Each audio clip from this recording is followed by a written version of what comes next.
यहाँ पर मेरी मम्मी नहीं बची इनके कारण। एक महिला मरीज की एयर एम्बुलेंस से मौत हो गई। आरोप है कि मरीज को ऑक्सीजन सपोर्ट नहीं मिला और एयर एम्बुलेंस बिना सुविधा दिए उड़ती रही। इसके चलते 15 मिनट तक तड़पने के बाद मरीज ने दम तोड़ दिया। मेरी मम्मी 10 दिन से यहाँ एडमिट है, 10 लाख रुपए लोग ले चुके हैं। उसके बाद मेरे को बोलते हैं कि आपकी मम्मी का इलाज यहाँ नहीं होगा, हैदराबाद ले जाओ। परिजनों ने एयर एम्बुलेंस कंपनी और MMI नारायण अस्पताल पर लापरवाही का आरोप लगाया। सर हॉस्पिटल वाले अपना पल्ला झाड़ रहे हैं, हमारा उस एम्बुलेंस सर्विसेज से कुछ लेना देना नहीं है।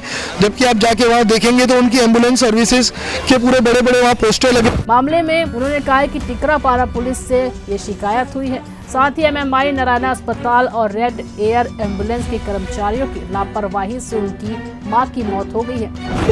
मेरी माँ को तुम लोग मिलके। मरीज की ऐसी कौन सी स्थिति थी जिसके कारण उन्हें तुरंत रेफर करना पड़ा और इस सिचुएशन पर NH MMI का एम्बुलेंस अनफिट क्यों था?